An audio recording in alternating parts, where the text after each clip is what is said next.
Today we're going to be talking about 8 rules for wide receivers to run unguardable routes. Now, rule number 1 is knowing when to use a speed cut. So a lot of people screw up this definition. A lot of people think a speed cut is when they run up on a route and they make this hard cut and then they break out. Actually, guys, that's going to slow you down at the top of the route. That requires a speed cut. Now, this can be based on coverage, but let's say you're running a 10-yard speed out using a speed cut versus zone coverage. You don't want to get up to 10 yards and then break down. You don't want to get up to 10 yards and make a hard cut and then come out of your break. You're almost rounding it, guys. A speed cut is a rounded cut. So a lot of receivers don't get the ball. It might seem like their quarterback overthrows them because you're not getting out of the break as fast as he is anticipating because of your cut. So guys, a speed cut is like, let's say I'm breaking off my 3rd inside step, which will take me to about 8 yards. You want to go from 8 and round up to 10. So it's coming off here, 1st inside, 2nd inside. I shouldn't lose any speed. I'm not stepping any harder, maybe a little bit harder, and your toe is turning at almost like a 45-degree angle, and you are rounding up to 10, keeping your speed out of the break. So you got to know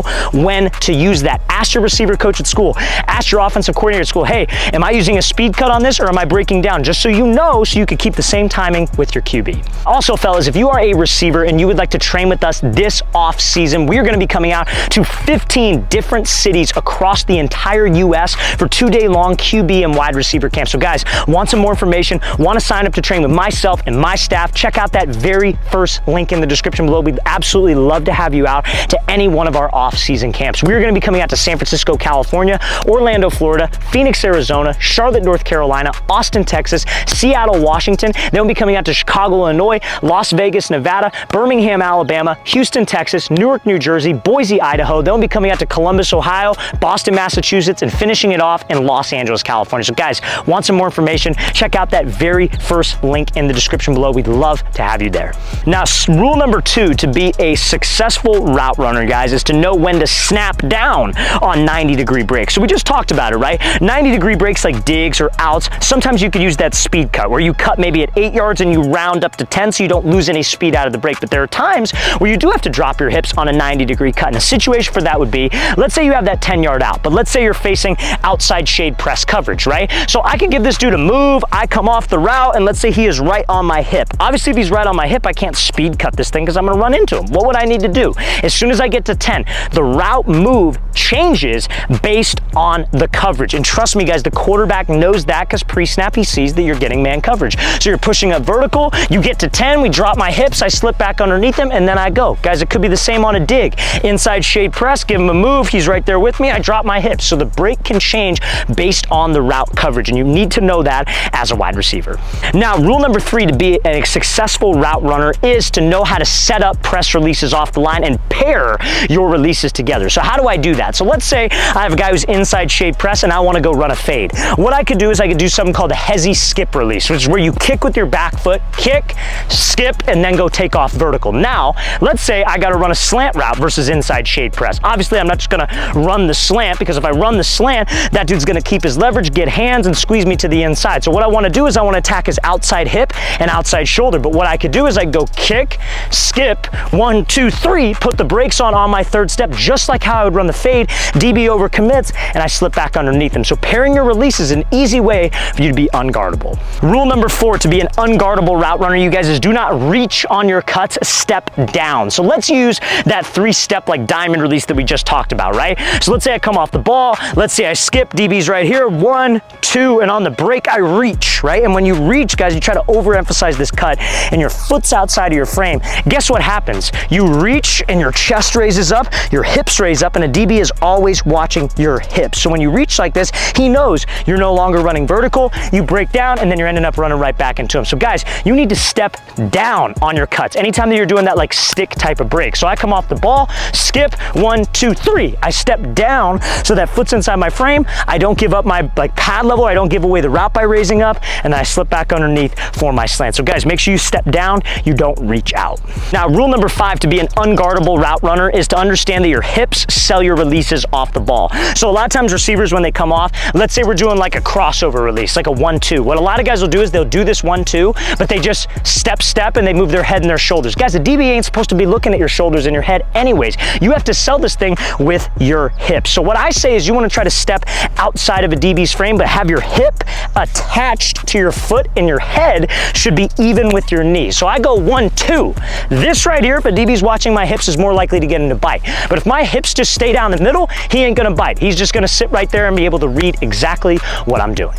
Now, rule number 6 to being an unguardable wide receiver is don't have dead hands at the top of the break. So let's say I'm running a curl route. DB's off in zone coverage, I'm pushing vertical, and as soon as I drop my hips on this curl route, my hands go dead. And a lot of receiver coaches teach this. I call it the briefcase method because it's like you're dropping a briefcase right here.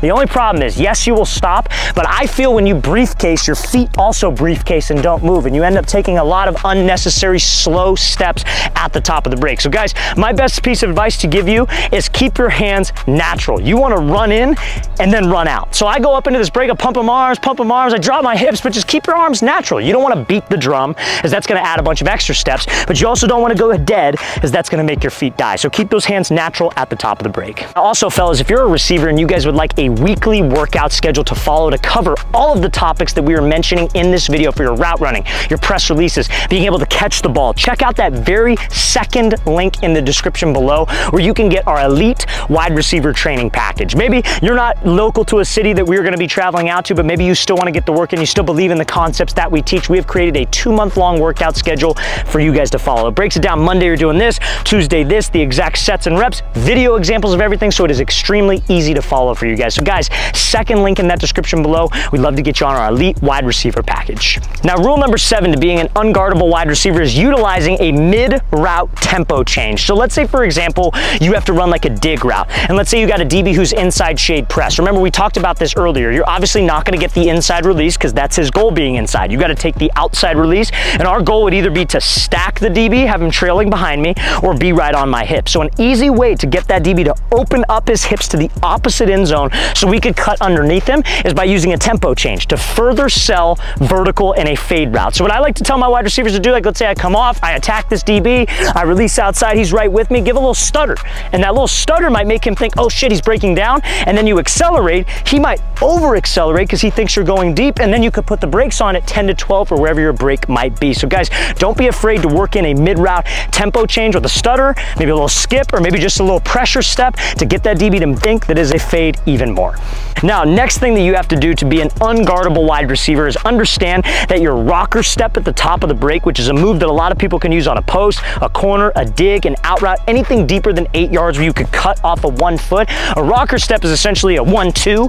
Understand the first step is a setup step or a prep step. So if I got a DB who's, let's say, 8 yards off in front of me, and let's say I got to run a post route at 8 yards, obviously what I want to do is I'm going to go attack his toes. I want to just close the distance, step on his toes, and go at him fast. But I want to make him think that I'm running a corner route to get him to jump outside, so I get more separation back to the inside. So I push up vertical, but I don't want to go big. The first step is to sell the second step. The second step is more important. So I want to step down and push off, and that first step needs to be inside my frame in order for me to do that. So when you're using that rocker step cut, you guys make sure your first step is a setup, second step is what sells it.